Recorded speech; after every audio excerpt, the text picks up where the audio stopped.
तो वस्सलाम अलैका या सय्यदी या रसूल अल्लाह व अला आलिका व अस्हाबिका या सय्यदी या शफी अल मुज़निबीन। हज़रत अबू मूसा अब्दुल्ला बिन कैस अल अशअरी रदियल्लाहु ताला अन्हो नबी करीम सल्लल्लाहु अलैहि व आलिहि वसल्लम से रिवायत करते हैं।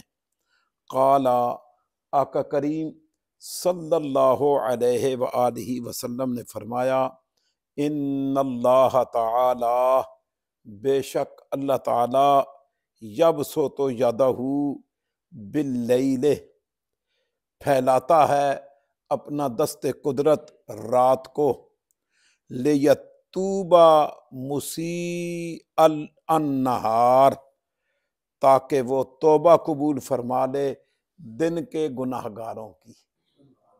रात के वक्त अल्लाह करीम अपना दस्ते कुदरत, जो उसकी शान के लायक उसका हाथ है, उस हाथ मुबारक को वो फैला देता है, और जितने दिन भर के गुनाहगार उसके हुजूर अपने गुनाहों की मुआफ़ी के तलबगार होते हैं, वो सब की तौबा कबूल फरमा लेता है। वह यबसुतु यदहू बिन नहार, और फैलाता है अपना दस्ते कुदरत दिन के वक्त, लियतूबा मुसी अल-लैल, ताकि वो तौबा कबूल फरमा ले रात के गुनाहगारों की। दिन को दस्ते कुदरत फैलाता है कि रात में अगर किसी से कोई गुनाह हो गया है, तौबा करना चाहता है, रब के हुजूर तौबा कर ले। हत्ता तत्लु अश-शम्सु मिन मग़रिबिहा, यहाँ तक कि सूरज मगरिब से तुलू हो जाए। यहाँ तक कि सूरज मगरिब से तुलू करे। जब तक सूरज मगरिब से तुलू नहीं होता, तब तक रब ताला की रहमतें उसके दस्ते कुदरत से यूं ही जारी और सारी हैं। रवाहो मुस्लिम, इस हदीस को इमाम मुस्लिम ने सही मुस्लिम शरीफ के अंदर रिवायत फरमाया है। इस हदीस से हमें आका करीम सल्लल्लाहु अलैहि वसल्लम ने तालीम क्या अता फरमाई है कि दिन के वक्त का गुनाहगार रात को अल्लाह के हुजूर माफ़ी मांग ले, तौबा कर ले। रात का गुनाहगार सुबह अल्लाह के हुजूर दिन में अल्लाह से माफ़ी मांग ले, तौबा कर ले, अल्लाह सबको माफ़ फरमा रहा। तौबा का दरवाज़ा खुला हुआ है, और जब तक दरवाज़ा खुला है, तौबा करने वालों की तौबा कबूल हो रही है। और फरमाया कि ये क़यामत की निशानियों में से एक निशानी ये भी है कि सूरज मशरिक के बजाय मगरिब से तुलू करेगा। ये क़यामत की निशानियों में से निशानी। सूरज हर रोज़ मशरिक से तुलू होता है और मगरिब में गुरूब होता है ना, हर रोज़।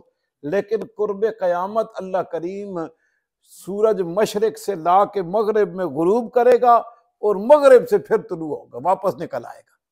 ये निशानी होगी कि उस दिन अल्लाह पाक तौबा का दरवाज़ा बंद कर देगा। ये अलामत रखी गई है कि जिस दिन सूरज मगरिब से वापस पलट आया ना, बस उसके बाद किसी की तौबा कबूल नहीं की जाएगी। जब तक ये दरवाज़ा खुला है, सूरज मगरिब में जा रहा है और फिर मशरिक से आ रहा है, तब तक दरवाज़ा खुला हुआ है।